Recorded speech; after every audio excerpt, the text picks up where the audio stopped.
Добра вечер, почитувани гледачи. Вие гледате За или против. Јас сум Анастасија Илиевска, а мој вечерашен гостин е професорката Иванка Василевска, пратеник во Собранието на Република Македонија. Добра вечер. Добра вечер. За 2 дена се одбележуваат 120 години од Илинденското востание. Каде ќе бидете вие за 2 август?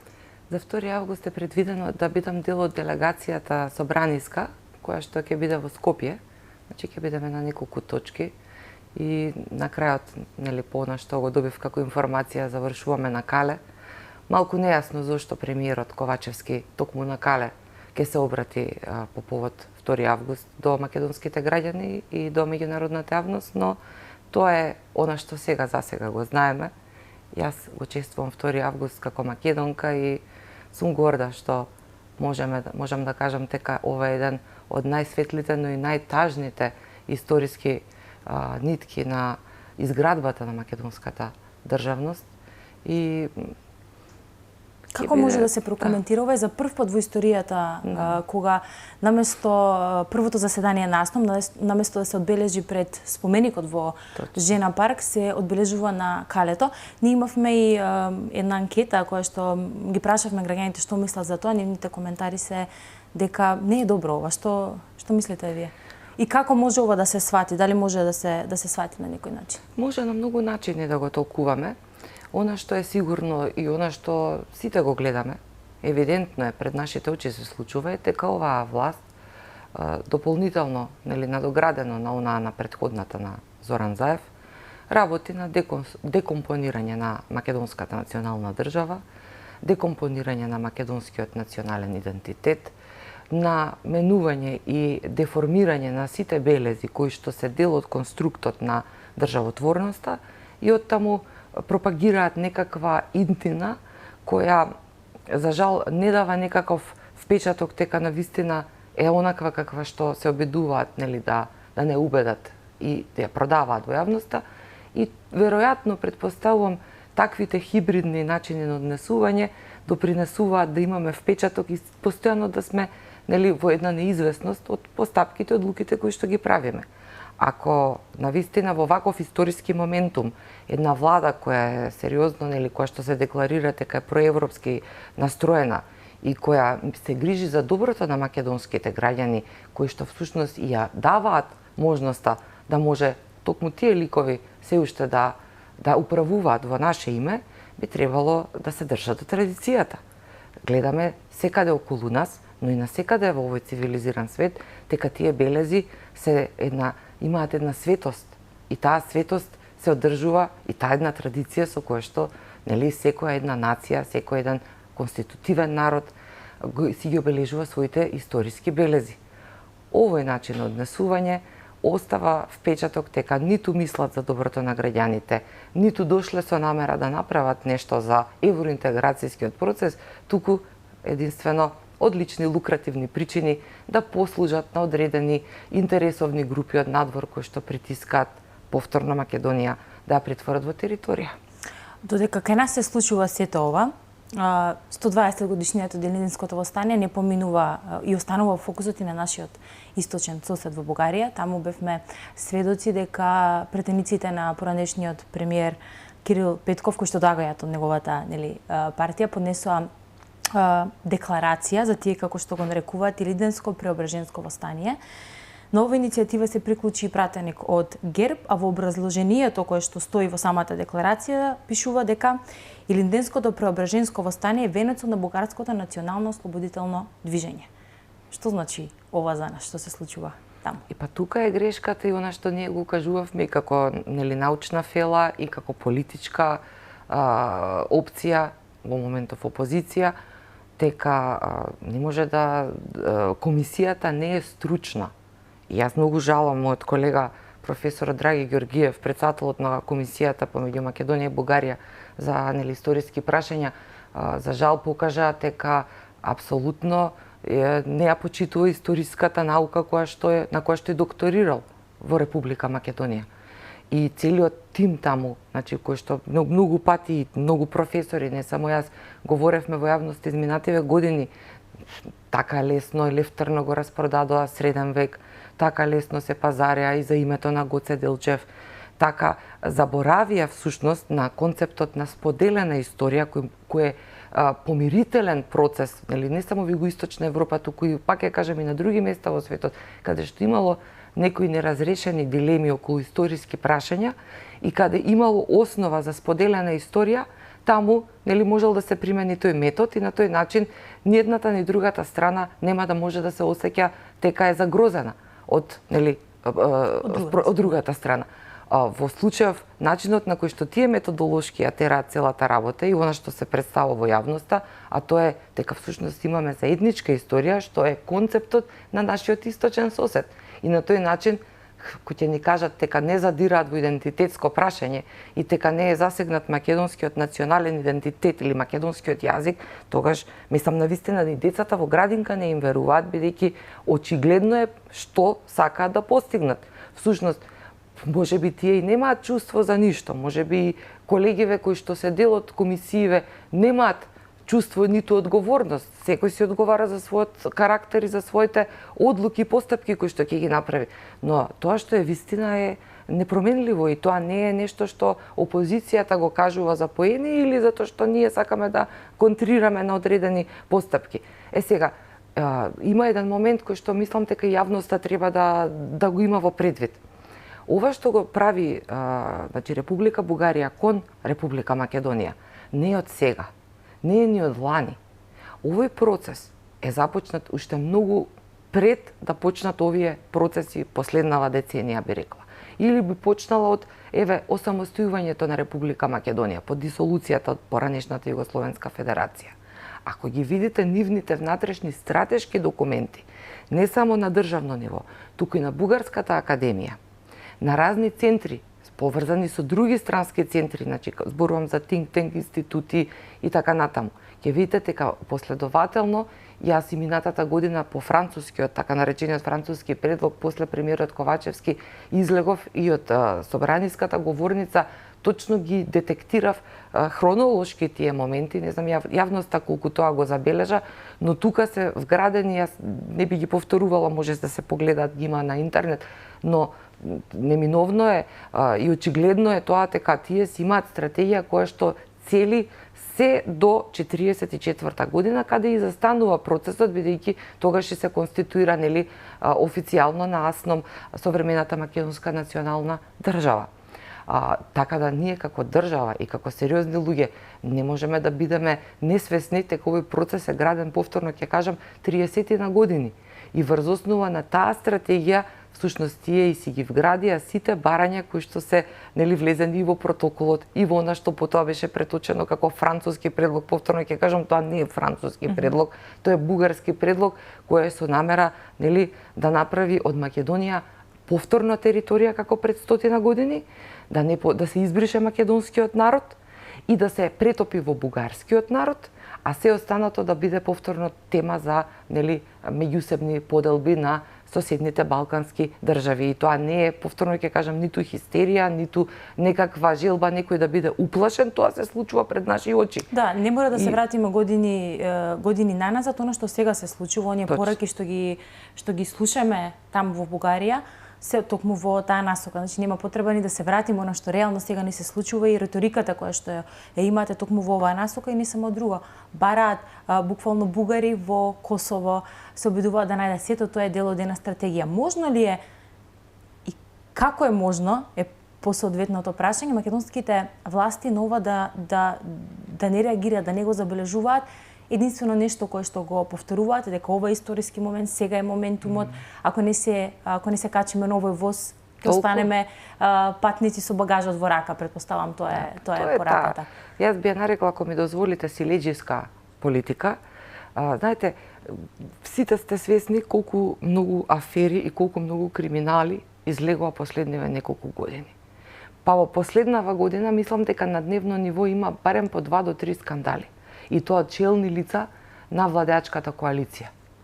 И кога ќе видите за колку пари станува збор, и за какви објекти станува збор, и за какви действија станува збор, 24 годишно момче станува, милионерски бизнис води, не знам, таму братучет на еди кој си вози Фамилиарни бизниси да. возила, значи тоа е нереално. Секој, нели, во современиот свет секој има право и шанса, нели, тој американскиот сон, потрага по среќа, ако успее да си направи пари, да си заработи, да зашто да не секој треба да го има тоа право и ако има можност, нека си заработи. Ама честно, со политичка моќ, со рекет, знаете дека не постои фирма, не постои действие во државава каде што не треба да платат рекет на владеачката партија, на одредени центри на моќ, да платат на одредени ситни службеници кои што послужуваат и потоа, нели, да дојдат до главнината да го платат тоа што треба да го платат. Зошто стопанските комори се толку разиграни? Зошто се толку револтирани? Зошто граѓаните губат доверба? Зошто ни е 3% доверба во судство? Сето тоа е еден систем поврзан кој што ја покажува вистинската слика на оваа владеачка гарнитура. И во такви услови, кога нивниот фокус е да изграват што повеќе пари, што повеќе, нели, средства да стават на своите приватни сметки, да имаат што повеќе моќ на тој начин, бидејќи веројатно, знаете како, празни луѓе кои што немаат друго ништо освен пари, тоа е како шагринска кожа, продале својата душа за одредени материјални бенефити и тоа ќе ги одразува и тие губат чувство и за одговорност, и за својата функција, дури и своите функции не ги доживуваат како што би требало да ги доживуваат. Тоа би требало да им биде чест да водат во одреден историски моментум една нација која што на вистина е на еден крстопат и е удрена со многу сериозни прашања и дилеми кои што треба да се разрешат и секогаш има начин како да се разрешат доколку постои одговорност. Но нивниот памет, повторно ќе потенцирам, не е таму, туку е во тој дел и секако како таа корупција, како тој криминал кој што го извршиле или во кој што учествувале, да го покријат, затоа што за ова се одговара. Ова се дела кои што значи неминовно треба да поминат низ филтер, низ проверка. Јас секогаш се залагам за презумпција на невиност, но треба обвинителско-истражителските органи во државата сериозно да си поведат сметка, затоа што имаме сериозни индици, повторно ќе кажам, за сериозни криминали. И тука е многу едноставно, веројатно, одговорот на крајот од денот, зошто се случува таквиот индиферентен однос, зошто премиерот Ковачевски ќе измислува обраќање од калето, Скопското кале, зошто ќе биде занемарено, нали, она што го направивме како пандан на Свети Прохор Пчински, нели, каде што е заседанието на АСНОМ 44-та на Пелинце, зошто дури ни во Крушево не му е, нели, драго да се појави. Претпоставувам, можеби председателот на државата би се појавил во Крушево, немам информација тука, немојте да ми замерите. Овој пат и председател на Собранието ќе биде повторно во брз пред најавите, да. Одлично. Председателот на Собранието кој што го прекрши и уставот и деловникот повеќе пати и покажа дека тој самиот не ја почитува државата, на која што е втор човек.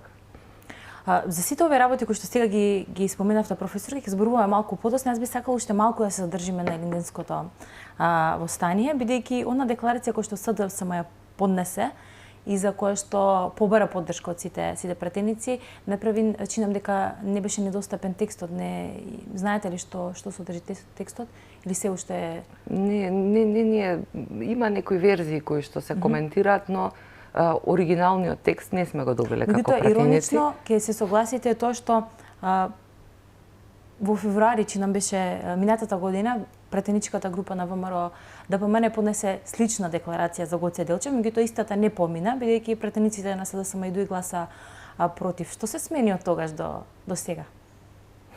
Што се смени? Мислам дека ловат ветар и магла, прават значи малку дефокус, сакаат да создадат впечаток дека се всушност тие бранители и тоа го прават на еден неумесен начин. Ќе ве потсетам еве и за ова што беше, нели, во однос на документите кои што требаше да ги имаме како собрание и како пратеници да сме информирани, тие никогаш не се одважи да ни ги дадат за Бехтел и Енка, сакам да кажам. Нели, многу реагиравме, затоа многу настани се случуваат на секојдневно ниво, веќе човек е преполнот сета таа, нели, не сме ни во можност, нели, секогаш во текст да ги процесираме, ни треба малку време. Значи, како велеа за тој скандалозен договор кој што ќе не чини за следните 100 години сериозни пари и сериозно ќе ни биде на терет, дека они како министрите ќе дојдат, нас ќе ни презентираат како ние да сме, Боже ме прости, со некои дефекти, не можеме да процениме и да имаме увид во тоа што е направено и подпишано, затоа што тука се крадало многу. И процентите кои што се знае неколку души од владата кои што ги имаат испазарено и веќе добиено, се сериозни суми. А и самото тоа што е под закрила на мистериозност дава дополнителни прашања кои што се поставуваат и нормално е да се постават во вакви. Истоветно е, верувајте. Значи и за ова тоа е некоја представа пред јавноста, тоест тие така веќе ја губат довербата во своето ткиво. Таму не постои здраворазумски човек кој што повторно би гласал за Социјалдемократскиот сојуз и тој голем удар за левицата во Македонија, бидејќи нормално е да има разноликост на идеолошки и политички ставови, тоа е добро за една демократија, така да биде поставено општеството, да има таков баланс. Мислам, на никому тоа не му пречи, но луѓето се толку збунети, толку се да кажам ранети од сите овие можности кои што не ветуваат некоја светла иднина, што не знам како тие на тој начин се обидуваат, пак ќе кажам, да демфат и да создаваат малку еден друг привид, дека тие всушност заштитуваат и се некаква контратежа на ова што се обидуваат сега да го внесат суставните измени, но не држи вода, како вели народот. Мислам дека таа работа не држи вода. Ќе би сакал да го цитирам премиерот Димитар Ковачевски во една од последните изјави кои што ги даде поднос на ова што го зборувате. Уставните измени, вели, се техничка измена на уставот, тие не задират во ниту едно идентитетско прашање, со тоа се демантираат лагите дека македонскиот народ ќе се бугаризира. Освено неколку платени руски ботови и платени политичари и аналитичари кои што мораат да го зборуваат тоа заради финансиски средства. Како би го прокоментирале ова? Еве, јас го поканувам премиерот јавно да ги обелодени имињата на тие платени политичари и аналитичари, сите да знаеме и од каде се платени, кој ги плаќа. Во однос на руски ботови, јас би била исто многу внимателна, бидејќи од нашево искуство веќе одамна не сме наивни, гледаме дека дури и тие кои јавно се пропагираат како русофили, всушност работат на една друга субверзија, тоест за детектирање на луѓе кои што имаат поинаква наклонетост, а самите тие имаат друга улога. Во некои други прилики во иднина тоа ќе се отвара. Јас имам една, така да кажам, една карактеристика малку понапред некогаш некои работи умеам да ги детектирам, но за се треба време. Така што господинот Ковачевски има добра корист и од таквите, сакам да кажам, ако се тие руски ботови на кои што мислиме вака што ги препознаваме во јавноста. Понатаму, мислам дека техничко прашање да се изразите прво е малку навредливо, повторно ќе кажам. Особено за невисокиот правен акт, кој станува збор. Да, тие уставот го направија тоалетна хартија, навистина немаат никаков однос, ниту па ја разбираат тежината на устав, ниту па тие воопшто не го ни почитуваат уставот, тоа е само еден, пак ќе кажам, една манипулација со која што се користат.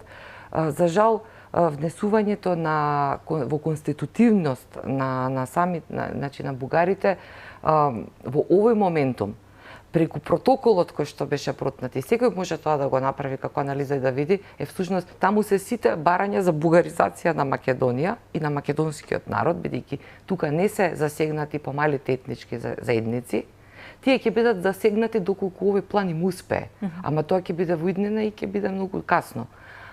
Ние се бориме такво нешто да не се случи, затоа што џабе, како велиме, џабе Касандра зборела, ама не успеала да спречи тоа што било, што се случило, така и со овие работи.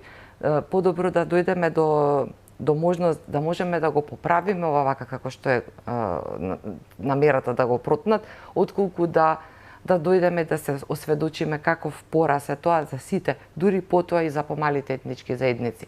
Но под удар е македонскиот народ и македонскиот национален идентитет, и тоа е далеку од техничко прашање. Оно што исто така може да се забележи е промена во реториката. Сега зборуваат дека ова се технички прашања, дека меѓутоа оно што кажуваат, особено премиерот Димитар Ковачевски, е дека техничките промени се тешка одлука. Како може технички промени да бидат тешка одлука? Значи, ние често пати говориме во собранието, во Уставот се вградени сите помали етнички заедници и останати, и во тој дел останати се подразбираат сите кои што се наоѓаат во, живеат во Република Македонија, а имаат своја, поразлична етничка припадност од македонскиот народ.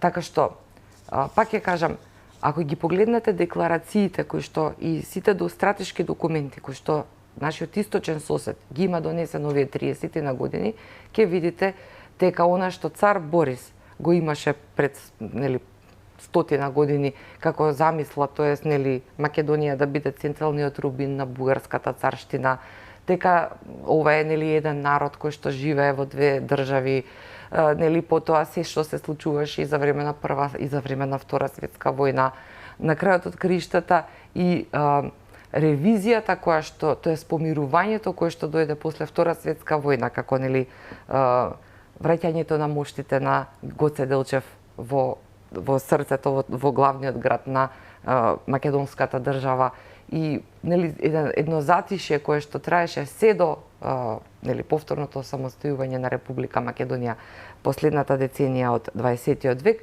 ќе видите дека всушност тоа е еден концепт кој што задира во 19 век, кога се создаваат на европските билијардски маси државите во југоисточна Европа, тоест оние кои што произлега од отоманскиот и од австро-унгарскиот конструкт. И во тие концепти таму не постои концептот за создавање на македонска држава и таму точно се гледа кој е креаторот и на нашиот источен сосед. Тоест, ако мисли, пак ќе се малце сакам да се пошегувам на сметка на премиерот, ако мисли премиерот, можеби зборува за руското влијание кое што ја создаде бугарската држава. Ако мисли таму, тогаш или можеби не знае во која држава е премиер, можеби треба некој да му каже каде е роден и во која држава живее. Ако има и свои скриени чувства, што е сосема во ред да се чувствува како што сака и како што мисли, бидејќи идентитетот е психологија и може да биде подложен, не е само еден идентитет, може да има и повеќе идентитети, тоа е тема за расправа која што подразбира друг научен пристап. Ќе видите дека во суштина сето ова е една таква безочна пропаганда, но веќе многу ветва, бидејќи и самата пропагандна машинерија на Социјалдемократскиот сојуз и на Демократската унија за интеграција е одамна пробиен и лесно се читаат меѓу редови нивните намери. Што човек да каже повеќе?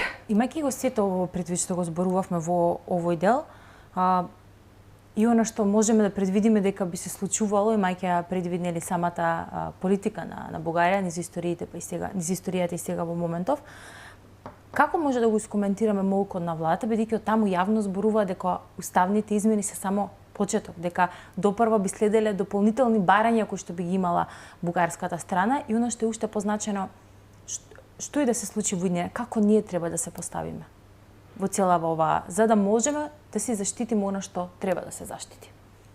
Па, мислам дека пред се ние треба да се сврдиме кон самите себе, едни помеѓу други. Не може да биде надворешниот интерес поважен од внатрешниот интерес. Македонија има сериозни проблеми. Имаме културолошки проблем. Имаме девастирано образование. За жал, тоа многу пати сум го кажала до сега, може на некој да му се допаѓа, може не, но тоа е вистината. Партизацијата го уништи образовниот систем во Македонија. Го уништи здравствениот систем, судскиот систем. Значи, убаво е луѓето да може да ги реализираат своите идеолошки видувања, очекувања, да поддржуваат и се. Но не смее да има партизација која станува збор за квалитет.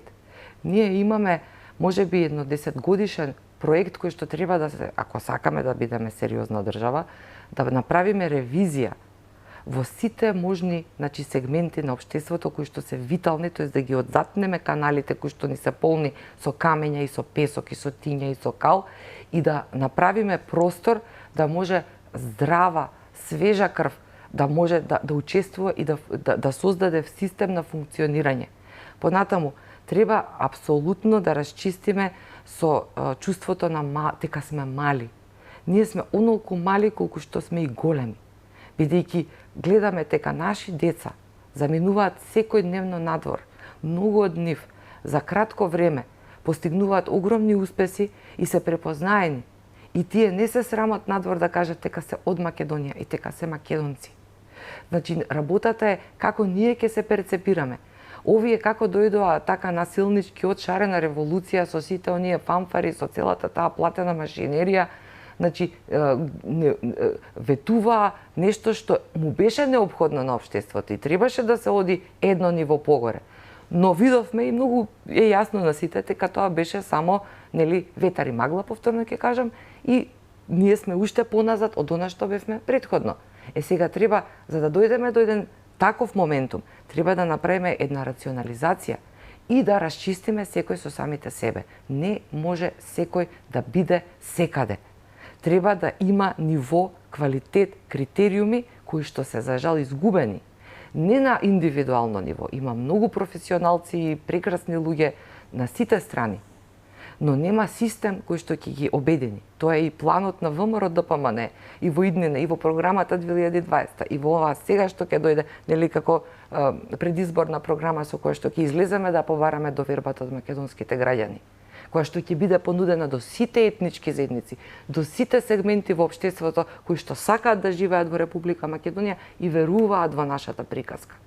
Дека мора да поставиме систем и критериуми врз основа на кои што ќе знаеме како да се позиционираме. А дури потоа ќе застанеме и ќе видиме што бараат сега од нас. Какви се правилата на игра за влез во Европската Унија? Што сме направиле до сега? Што треба да направиме во иднина? Дали се некои рационални барања издржани или не се издржани? Да ги консултираме експертите кои што треба да ни кажат дали се продава се за нешто што не е известно и за нешто што очигледно гледаме дека има 10 годишна проекција, па ќе дојде 2030, ќе дојде некоја нова постава во Европската комисија, па ќе има некоја друга дилема, па ќе каже, па добро, до 2045 ќе станете полноправна членка. Тоа не е доволно. Јас сум убедена и пред 5 години и сега дека ние бевме комплетно спремни да се вградиме во системот. Ако може Бугарија и Романија да бидат прифатени и Хрватска да влезат во Европска унија, па потоа да ги доправаат внатрешните прашања кои што беа или треба да се интегрираат со оние европски вредности, Македонија е многу лесно се решава на тој начин, поготово ако го има силата на една таква заедница. Значи не е проблемот во интегрирањето и во тоа дали сме подготвени да влеземе. Проблемот е што воопшто не се ни работи на тој план. Туку се работи на криминал, на создавање, повторно ќе кажам, на теснопартиски елити кои што размислуваат само за сопствен бенефит, се работи за просечни, подпросечни луѓе кои освен материјална вредност не поседуваат никакви други карактеристики и квалитети. Станува збор за непочитување и некултура која што се одразува и го сегментира македонското општество и на врвот од се постои една неодговорна и неиздржана владеачка гарнитура која на вистина купува секој Божи ден го купува сама за себе, бидејќи бара солуција за своите лични прашања, далеку било за македонските национални интереси. Почитувани, правиме кратка пауза за реклами. Останете со нас, се враќаме за кратко назад во студиото.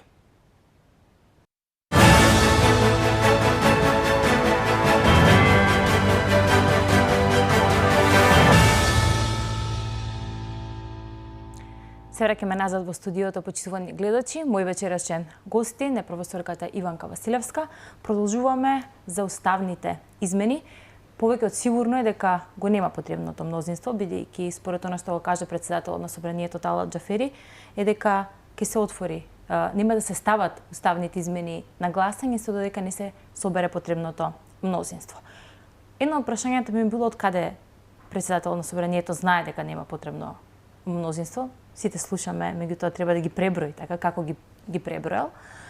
А другото прашање е дали ова остава простор во периодот кој што следи да се употреби така наречен балкански начин на прибирање на гласови. Ние бевме сведоци во минатото, особено кога се променуваше името на државата, дека се случува апсење, судски процеси, притвори, може ли повторно да се очекува ваков начин на собирање на гласови? Се е можно со нив. Она што го кажуваат колегите пратеници кои се сведоци и биле под притисок за времето на носењето на Преспанскиот договор и промената на уставното име, говори за најстрашен вид на болшевизам кој што бил применет не само кон пратениците, туку и кон нивните семејства. Многу работи јавноста и не ги знае. Оние кои што ги скршија само од лични интереси, значи направија предавство и тие не можат и нема никогаш да бидат прифатени повеќе во ВМРО-ДПМН, бидејќи значи беа фатени со рацете во медот и не сакаа да одговараат како што треба и овие во иднина сега што го прават ова да одговараат, и тоа беше една од главните причини или мотиви да спасат кожинката на вратот и да направат тоа што го направија. За жал да обстојат тогаш, можеби и ќе се најдеше солуција и за нивните криминални постапки доколку ги правеле, а доколку биле под притисок дека нешто ќе им монтираат, треба да истраат и да веруваат повеќе на себе си и на политичката опција која што ги кандидираше за пратеници, но тоа е завршена приказка. Поучени од тоа искуство, пред се коалицијата која што предводи ВМРО-ДПМН во Македонското собрание е компактна како група. Ние секојдневно сме во комуникација, отворено сме дискутирале за сите прашања, се што е нејасно до сега во однос на ова прашање сме го дискутирале. Ја даваме целосна поддршката на претседателот Мицкоски, бидејќи апсолутно сме сигурни дека по промената на оваа власт и по доаѓањето, значи повторното доаѓање на ВМРО-ДПМН заедно со Христијан Мицкоски, ќе имаме можност да направиме подобрување на меѓусоседските односи, поправање на оние небулози или оние навредливи елементи кои што задираат, повторно ќе кажам, во македонскиот национален идентитет, во македонскиот државно-правен конструкт, и секако со таа идеја и со таа цел, мислам дека еве дури и Талат Џафери е свесен, како и сите тие, дека не може да го пробијат ова јадро. Од друга страна, има овој пат уште една сериозна препрека која што не може да ја поминат владеачките гарнитури на СДСМ и на ДУИ, а тоа е дека и во нивното ткиво, значи во владеачкото мнозинство, постојат неколку пратеници кои јавно се декларираа дека нема да гласаат за вакви уставни измени, и со тоа веќе бројката се паѓа под 61, и тие не можат ни оној минимум да го обезбедат, како се нарекува, за кворум, доколку станува збор за ова прашање, а камоли да обезбедат 80 гласа за да се вметне оваа измена во македонскиот устав. И тоа е тоа. Ќе видиме, никогаш не се знае, политиката е многу непредвидлива. Како ќе постапат? Што ќе направат? Видовме дека се мајстори на хаосот, видовме дека се мајстори на спинот, на лагата. Видовме дека се спремни на се и се што. Треба и македонските граѓани да помнат малку подлабоко и да не забораваат дека навистина посебно еве во овој мандат, овие 3 години, со сите препреки, со сите обструкции, со сите проблеми што ги имавме, пратеничката група и опозицијата не се посрамоти.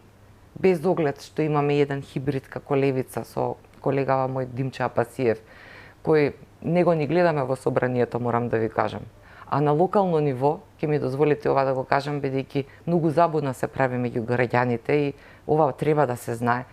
Треба да се провери ова што го зборам, на локално ниво секаде се во коалиција контра ВМРО-ДПМН, тоест најчесто со Социјалдемократскиот сојуз и со други структури кои што се контра нашата политика, што не ветува дека се некоја опција која што треба да и се верува, но успешно користејќи ги манипулациите од шарената револуција, го злоупотребуваат можноста на својата негарантираност, бидејќи немаат со што да гарантираат. Се во моментов се 2 пратеника, од кои Апасиев е навистина единствено што можам да кажам брутален, и со тоа се обидуваат да создадат впечаток дека ние сме помалку нели доминантни од нив, но во суштина се возат на нашиот грб цело време, ги следат нашите идеи, нашите концепти, припишуваат од нас. Ние им дозволуваме затоа што нели им оставаме простор и на тие гласачи кои што им дале доверба, да им дадеме простор нивната потреба за заштита на македонските интереси да биде опфатена, но секако не сме несвесни дека тоа се нели двојни играчи кои што се ставени во патриотското јадро, кои што треба да го ослабуваат ВМРО ДПМН, повторно заради оние исти работи кои што ги зборавме во првиот дел од нашата дебата вечерва, а тоа е нели криминалот и корупцијата. Оно што е последно што излезе вчера како информација и утрово можеше да се прочите на изјава на првиот на вице-премиерот Артан Груби, а тоа е дека министрите на ДУИ дале оставка, понеле оставка, која што би стапила на сила во оној момент кога претениците на ВМРО ДПМН би гласале за уставните измени. Оно што е ново, како што кажав денеска веќе излезе по медиумите, во интервју за една косовска телевизија, Артан Груби вели дека за еднината на државата сме подготвени да се откажеме и од привремена влада на чело со премиер Албанец. Што мислите за ваквите потеси кои што сега ги прават? Да напоменам и СДСМ излезе со соопштение каде што вели дека сега се исполнете сите услови кои што ги барала опозицијската партија ВМРО ДПМН за да гласа за уставни измени. Уште би сакала да повториме што се вашите Значи, ние сосема друго нешто побаравме од нив. Тоа што ги депонираа своите оставки, вака за нашите гледачи да им биде појасно, во ред одлучиле министрите на Демократската унија за интеграција и поднеле оставки, предпоставам, до премиерот Ковачевски. Да. Сега Ковачевски има право да ги прифати или да ги отфрли нивните. Значи, тој треба да се изјасни. Имало, нели, такви случаи во минатото, кога министри давале оставка до премиерот и премиерот одлучувал дека тие не се прифатливи за него и, нели, повторно нели ги оставал во влада. Може и да ги прифати, нели. Тогаш кога се прифаќаат, тогаш автоматски тие мора да дојдат во собранието. Талат Џафери треба да свика седница, треба да ја стави точката на дневен ред, треба да дискутираме по точката и да се изгласа нели нивното разрешување, ако е групно или поединечно, нели. Поединечно, но нели се става така. Се друго што прават, ова сега што го прават, тоа е пак вонуставно. И тоа е повторно манипулација. И со тоа, еве, уште еден доказ дека тие ниту почитуваат устав, ниту почитуваат правила на игра, ниту имаат некаква сериозна намера да дадат оставки. Ова е се манипулација и фол пред македонските граѓани и пред веројатно дел од меѓународната јавност, каде што сакаат да прикажат дека ете тие се нели жртвуваат. Демократската унија за интеграција е во континуитет речиси 20 години на власт во Република Македонија. Па мислам дека Сталин не бил толку долго на власт, сега правам шега. Значи, тие се недопирливи. Секаде каде што е Демократската унија за интеграција одговорна, таму немате исти правила за игра, на игра како што имате во другите институции. Значи, тоа е една фрустрација која што создаваат самите внатре во македонската држава и која што ова дополнително ги навредува чувствата на македонските граѓани. Трета работа, јас неколку пати повикав и до министерот за надворешни работи Бујар Османи. Навистина Бујар Османи, ако имаше искрена намера да се разреши прашањето со Бугарија, требаше или навистина да свика поширок конзилиум и да дојде во собрание да поразговараме на овие теми, како што не доаѓа бега, или да си даде неотповиклива оставка и навистина ова прашање да го превземе некој кој што ќе носи целосна одговорност и ќе знае за што станува збор. Едно е вие брифери да ви шкртаат на платен список одредени сегменти, затоа имаше и такви нестабилности, нели, неиздржани изјави периодов и малте направи еден куп гафови што за дипломатија недозволиво. А друга страна е дипломатијата е сосема веќе и сите овие моментални случувања што се случуваат со македонската дипломатија. Кога станува збор за тоа, ќе имам едно друго прашање понос на ова што го нацнавме, меѓутоа би сакала на гледачите да им објасниме што ќе се случи за државата, за граѓаните, за животот на граѓаните, например, доколку ќе се стават, ќе се отвори таа пленарна седница и нема да се изгласат уставните измени. Што е следно? Мора да одиме на избори. Тоа што го зборуваме цело време. И лани им рековме, дајте да распуштиме, нели, да го распуштиме собранието и да одиме на предвремени парламентарни избори. Дајте во нашите изборни програми да понудиме на граѓаните кој концепт го нудиме. Нека одлучи македонското граѓанство што сака да поддржи. Што ќе поддржат, таква политика ќе водиме. Ама ќе бидеме на чисто. Кога дојдоа тие? Па знаете ли, еве јас ќе ве потсетам, бидејќи ние професорите сме како слонови, памтиме многу одамна. Па еве само да ве потсетам на изјавите на Радмила Шекеринска во времето на владењето на Никола Груевски, какви изјави за национален идентитет даваш. Замислете да беше обратно. Па знаете ли што ќе беше тоа? Значи, ова е смешно. И неколку мои колеги од левицата кои што излегоа и кажаат дека се чудат на бугарскава аспирација што ја има СДС, бидејќи знаеме дека Социјалдемократскиот сојуз како наследник на еднорежимскиот систем, главната пропаганда ја темелеше во првите 20 па можеби повеќе години од плуралноста на антибугарски чувства. Како дојдоа сега овие луѓе и нас ни кажуваат дека ние сме против бугарите. Не постои современ цивилизиран човек кој што е против друг човек или нација. Се работи за заштита и загриженост за македонските државни и национални интереси. Тие не можат да бидат подоле ставени од желбите на некој сосед. И на крај крајава, ако и Бугарија е братска држава, и тоа сум го кажала повеќе пати, бидејќи гледаме дека не е, јас добивам секојдневно такви закани пораки, можеби еден ден и ќе ги објавам на мојот Facebook профил, па јавноста ќе види како нашите браќа од истокот се обраќаат кон своите сестри во Македонија. Значи, прво немаше да се фати за вакви прашања. Ова прашање можеше да се дебатира и кој ќе влезе Македонија во Европска унија, ама како споделена историја, не како заедничка.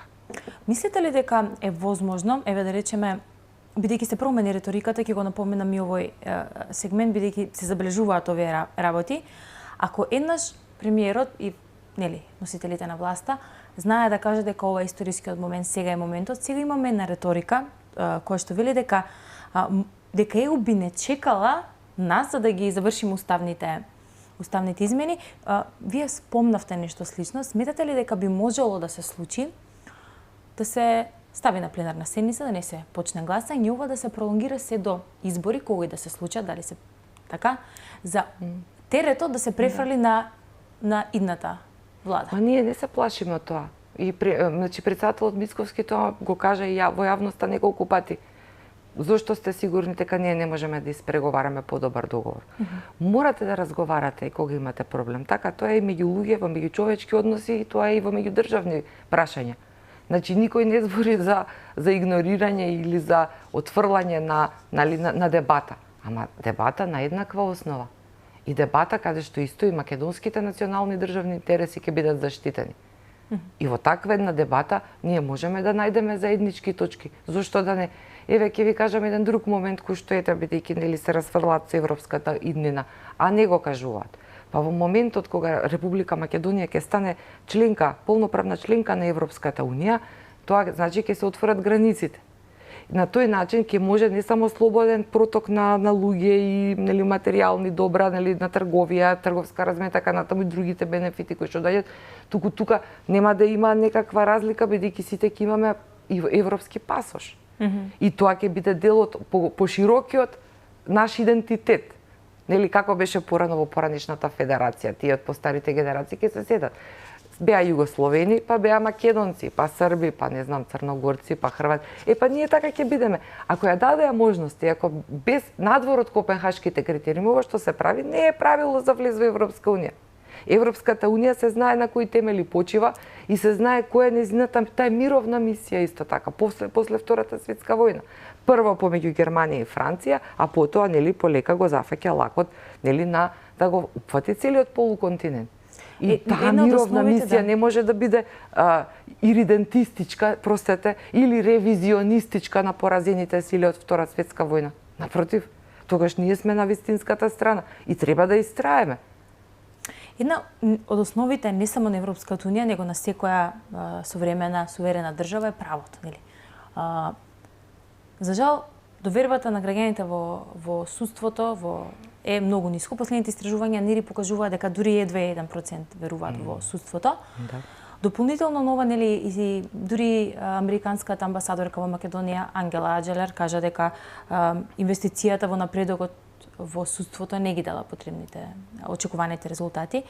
На страна тоа, вашата партија ВМРО ДПМН обзнани уште еден скандал поврзан со судството, а тоа е дека снаата на шефот на обвинителството за борба против организиран криминал и корупција, Ислама Бази, била вработена како помлад соработник во Министерството на првиот вице-премиер Артан Грубе, сега е префрлена во Агенцијата за електронски комуникации. Се отвора сомнеш, според нели оно што беше порачано од портпаролот на ВМРО ДПМН, дали дуи некогаш ќе дали тој воопшто би отворил некој процес за демократската функционерна демократската унија за интеграција и дали ќе дојде